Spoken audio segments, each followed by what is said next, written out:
नमस्कार, मैं रचना शर्मा। चढ़ती कला टाइम टीवी देख रहे सभी दर्शकों का स्वागत करती हूं। आप देख रहे हैं हिंदी टॉप न्यूज।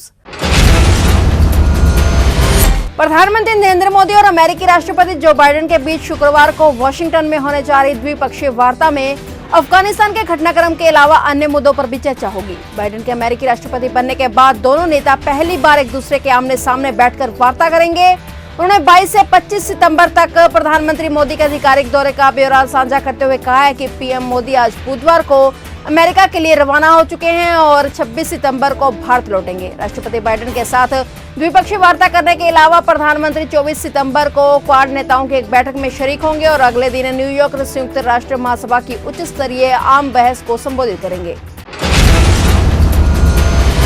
उत्तराखंड में 2022 के विधानसभा चुनाव का मैदान अक्टूबर के महीने में राष्ट्रीय स्तर का हो जाएगा, क्योंकि केंद्र सरकार के दिग्गज राज्य में चुनावी मोर्चा संभालेंगे। अक्टूबर से भाजपा के राष्ट्रीय नेताओं के दौरा शुरू हो चुका है और जिसके तहत प्रधानमंत्री नरेंद्र मोदी से लेकर केंद्रीय गृह मंत्री अमित शाह और रक्षा मंत्री राजनाथ सिंह भी उत्तराखंड आकर चुनाव प्रचार करेंगे। बताया जा रहा है कि रक्षा मंत्री राजनाथ सिंह का 1 अक्टूबर को उत्तराखंड आने का प्रोग्राम है, तो 16 से 17 अक्टूबर को अमित शाह के देहरादून और हरिद्वार के दौरे की तैयारी है। वहीं अक्टूबर में केदारनाथ के दौरे के साथ ही पीएम मोदी के चुनावी दौरे की भी चर्चा है।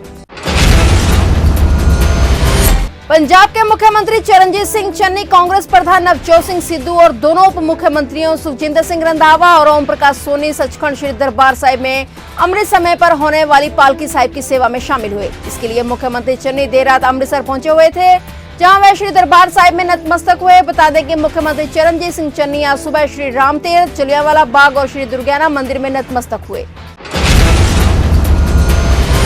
आज हरियाणा कैबिनेट की अहम बैठक होने वाली है और इस बैठक में हरियाणा के मुख्यमंत्री मनोहर लाल खट्टर की अध्यक्षता में यह बैठक बुलाई गई है और सीएम मनोहर लाल खट्टर ने कैबिनेट की बैठक यह शाम 4 बजे बुलाई है और बैठक में कई अहम मुद्दों पर चर्चा होगी।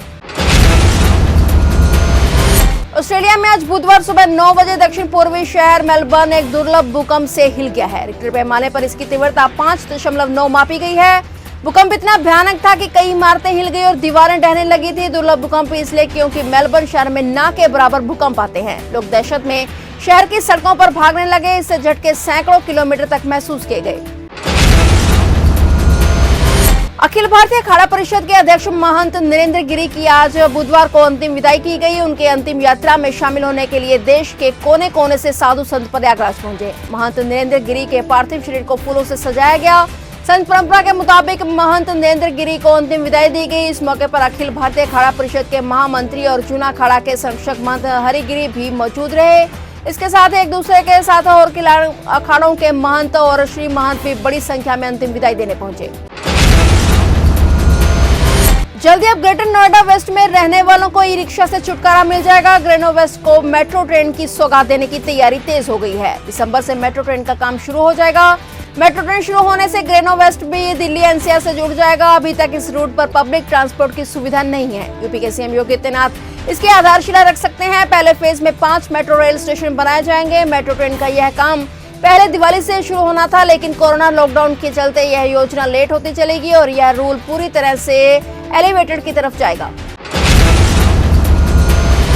भारत में कार से आसमान में उड़ने का सपना अब साकार होने वाला है। दरअसल अमेरिका का federal aviation administration flying car को उड़ने की परमिशन दे चुका है। कई कंपनियां इस प्रोजेक्ट पर तेजी से काम कर रही हैं। अब भारत की विनाटा एयर मोबिलिटी कंपनी का नाम भी इस लिस्ट में शामिल हो गया है। हाइब्रिड फ्लाइंग कार को चेन्नई स्थित स्टार्टअप कंपनी बना रही है। बता दें कि भारत की पहली फ्लाइंग कार का कॉन्सेप्ट मॉडल तैयार कर लिया गया है और कंपनी ने पहली बार कार का model civil aviation minister Jyotiraditya Scindia को दिखाया है। भारत ने अक्टूबर से वैक्सीन मैत्री कार्यक्रम और कोवैक्स के तहत दुनिया के अन्य देशों को टीका दोबारा मुहैया कराने का फैसला किया है। इस घोषणा के बाद विश्व स्वास्थ्य संगठन ने केंद्रीय स्वास्थ्य मंत्री मनसुख मंडाविया का धन्यवाद किया है। उन्होंने दुनिया की आबादी को वैक्सीन लगाने के मद्देनजर भारत के इस फैसले को अहम बताया है। बता दें कि केंद्रीय स्वास्थ्य मंत्री मंडाविया ने कोवैक्स कार्यक्रम के प्रति अपनी जिम्मेदारियां पूरी करने की भी घोषणा की थी।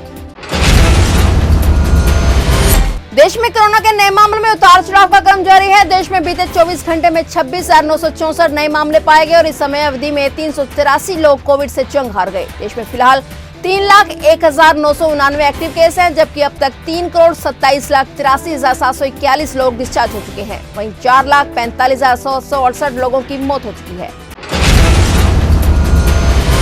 फिलहाल टॉप न्यूज में इतना ही। तब तक के लिए देखते रहिए चढ़ती कला टाइम टीवी और मुझे दीजिए इजाजत। धन्यवाद।